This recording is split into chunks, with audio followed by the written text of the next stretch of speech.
Tu as été très imprudent, Saül. Que pouvais-je donc faire d'autre? Les hommes refusaient d'aller au combat sans qu'un sacrifice ne soit offert. Alors, sous la pression, tu as décidé de l'offrir toi-même. Les soldats étaient terrorisés. Je devais faire quelque chose. Ordonner un sacrifice est un acte sacré, Saül. Tu peux bien être un roi, mais toi aussi, tu dois obéir au Seigneur et à ses commandements.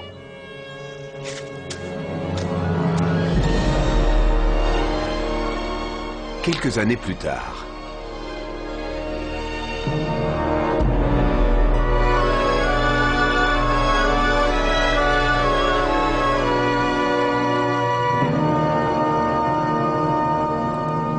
Le Seigneur t'ordonne de repartir en guerre.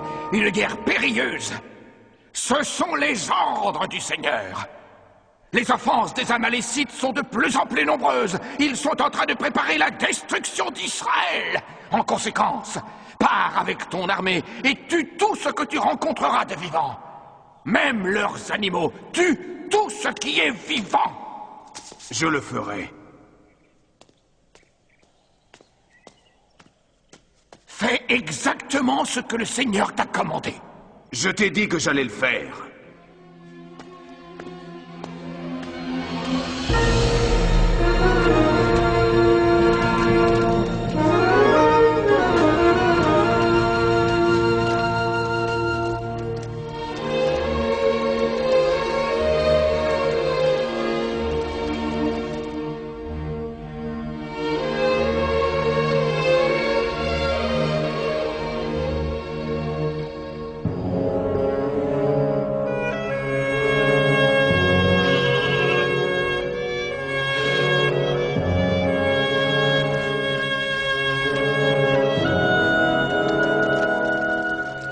Tu n'es pas encore couché? Allez, va dormir. Père, j'espère que nous n'avons pas attiré la colère de Dieu. Samuel a dit qu'il fallait tuer tout ce qui est vivant, même les animaux. Pour la dernière fois, Jonathan, ces animaux-là vont être offerts en sacrifice. Cela va faire plaisir au Seigneur. Le prophète Samuel arrive près du camp.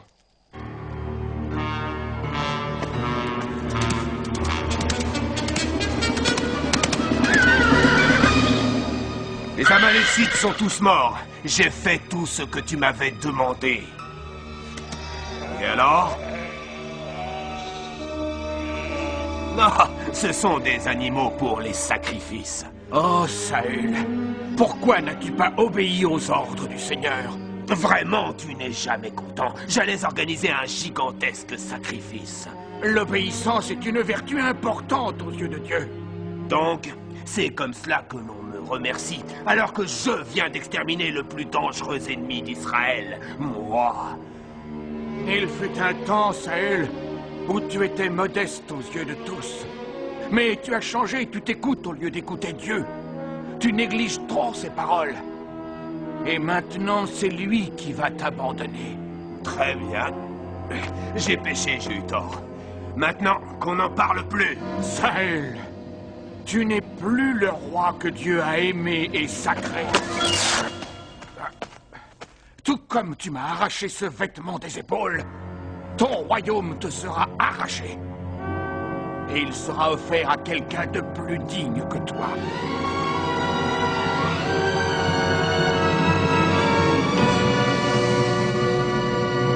Et nous te remercions, Seigneur, de bien vouloir bénir ce repas et aussi ceux qui vont le partager. Amen.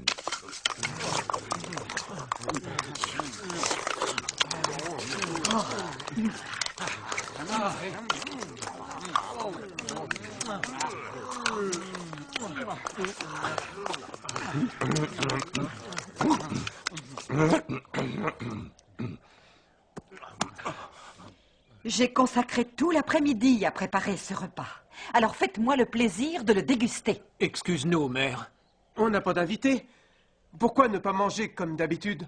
Imaginons que quelqu'un nous rende visite à l'improviste. Qui, par exemple, ma chère? Je n'en sais rien. Peut-être que le prophète va venir nous voir. J'en connais bien là ton imagination débordante, ma chère.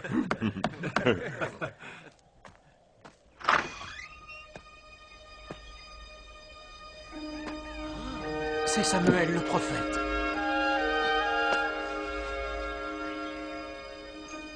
Je te remercie.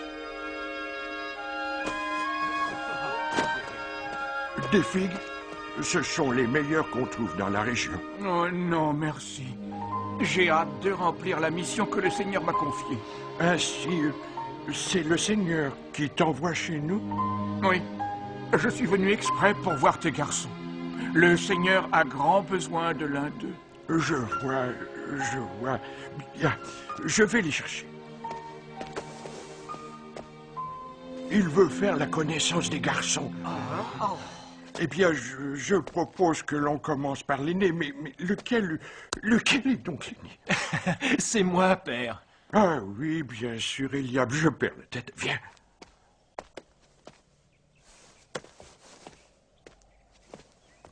Voilà, mon plus grand fils, Samuel. Je voulais dire Eliab. C'est toi, Samuel. Lui, c'est Eliab. Celui-là fera sûrement l'affaire. Je n'ai jamais vu un garçon qui ait des manières aussi nobles. Le Seigneur peut avoir une opinion différente, Samuel. L'homme se fie à l'apparence extérieure. Le Seigneur, lui, sonde les cœurs. Eliab est un bon garçon, mais ce n'est pas celui que j'ai choisi. Veux-tu me présenter les autres? Eh bien, il y a Abinadab, Shama, Nathanaël, Radaï et Ozem. Ceux-ci ne me conviennent pas non plus, Samuel. Sont-ils tous là? Tu n'as pas d'autres garçons? Il y en a un autre, il garde les moutons. Ce n'est qu'un jeune garçon, tu sais. Fais-le chercher.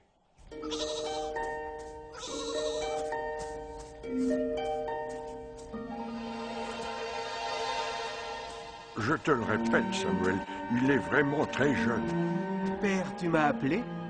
Lève-toi, Samuel.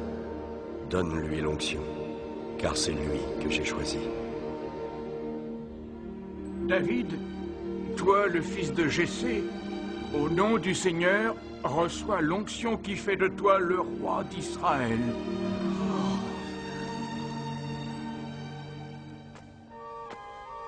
Et Saül, qu'advient-il de notre roi? Saül est toujours le roi. Mais David vient de recevoir l'onction du Seigneur. Je connais le caractère de Saül. S'il découvre ce qui vient de se passer, il fera tuer David. Sans doute. J'ignore comment le Seigneur va régler ce problème. Je sais seulement qu'il le peut. Nous devons lui faire confiance.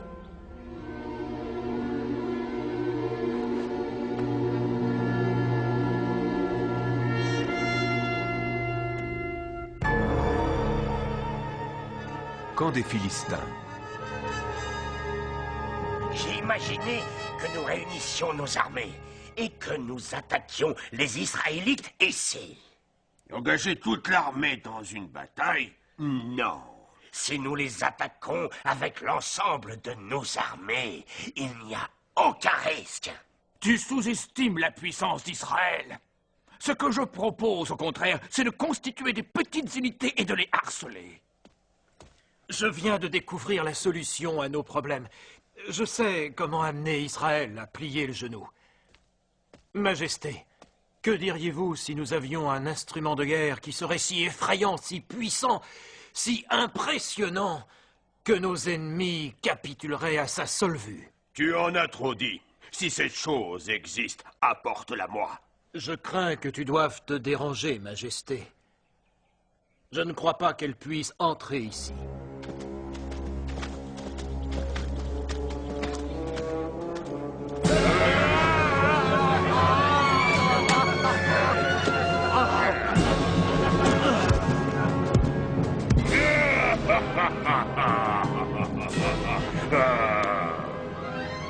Dès demain, nous marcherons sur Israël.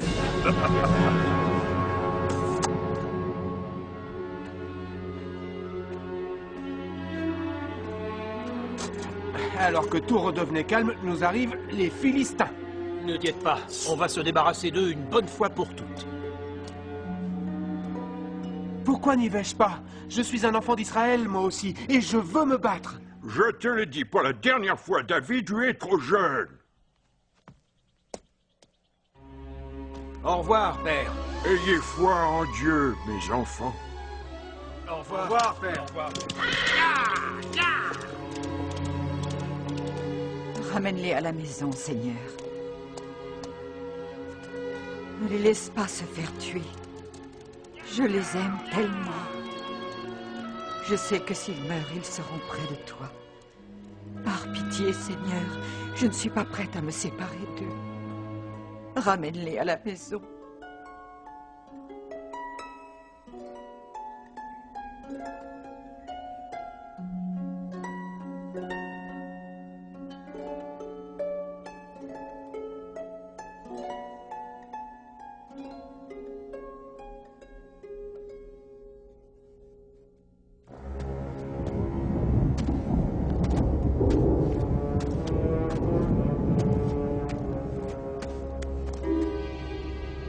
Est-ce qu'ils sont fortement armés?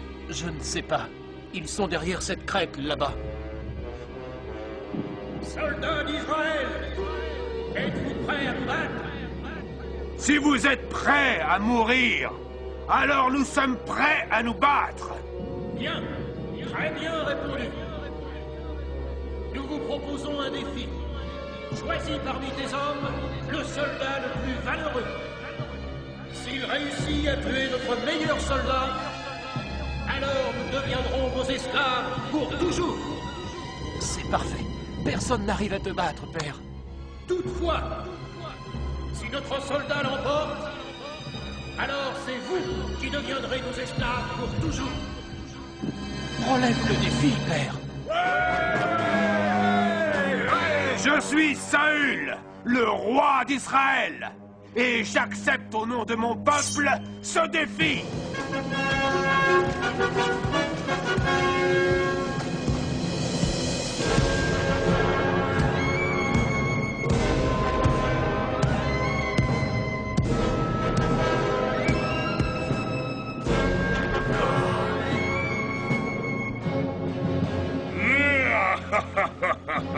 Où est donc ce valeureux guerrier?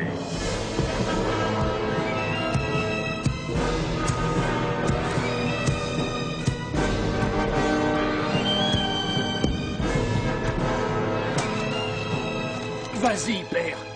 Le Seigneur te protégera. Allez, approche.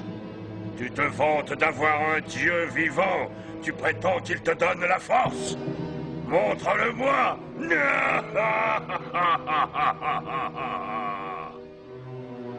Voyons, père. Il faut y aller.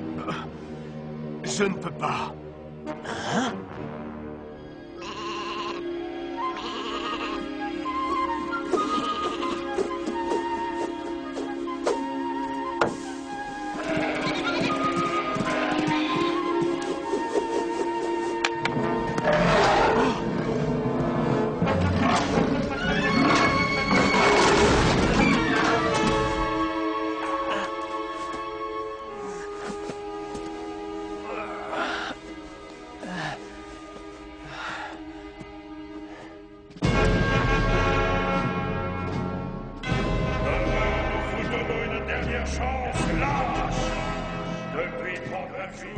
Je vous offre de relever ce défi. Et depuis 39 jours, vous restez silencieux. Aucun d'entre vous n'a eu de courage. Malédiction sur vous tous. Malédiction sur votre Dieu. Plutôt mourir que d'entendre ça un jour de plus. Je réfléchis à ce que l'on peut faire. Tes frères vont avoir besoin de cette nourriture. Vas-y vite et ne t'arrête pas au chemin. Oui, père. Ensuite, hâte-toi de revenir et méfie-toi des étrangers. Oh, ne t'inquiète pas, père. Dieu saura me protéger. Nous y voici, bande de lâches. C'est le jour de votre jugement. Envoyez un volontaire. 4 si vous voulez, avec armes et armures, autant que vous voulez. Ça va être la vraie guerre aujourd'hui, d'une façon ou d'une autre. Reste à savoir qui va se décider à attaquer le premier. Préparez les hommes pour la bataille.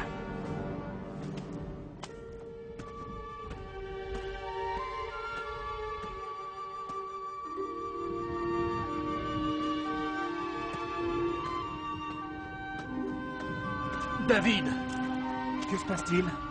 comment tu ne sais pas? Les Philistins ont un homme qui... Qui quoi? Israélites, le jour avance. L'un de vous ferait bien d'accepter mon défi, ou alors vous serez tous tués.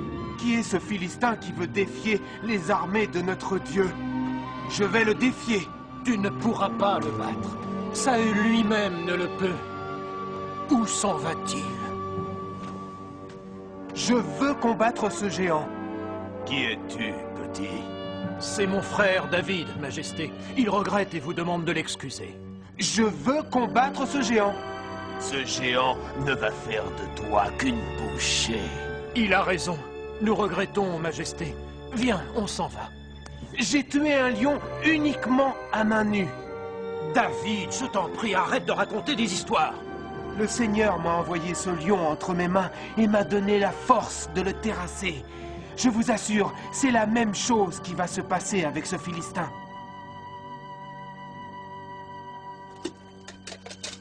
David, tu l'as mis à l'envers. Comment l'aurais-je su? Je n'ai jamais porté de casque avant.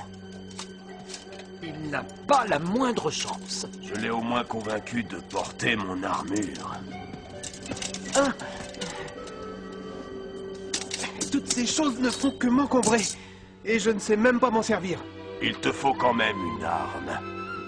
Ma foi est suffisante.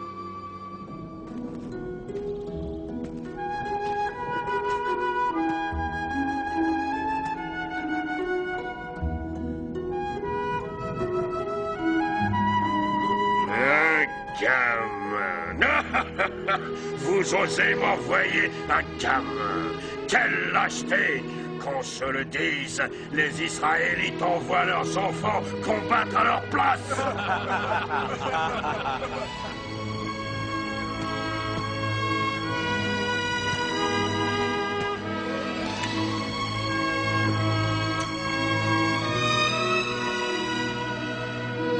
Qui crois-tu donc que je suis? Un chien qu'on fait décamper à coups de cailloux? Je suis Goliath de Gath, le plus fort de tous les Philistins. Aujourd'hui, le Seigneur va te livrer entre mes mains. Très bien. J'attends depuis 40 jours le moment de faire couler du sang israélite. Je pressens que c'est le tien qui va couler. Approche, petit bonhomme. Je vais te massacrer et je distribuerai ta chair aux vautours.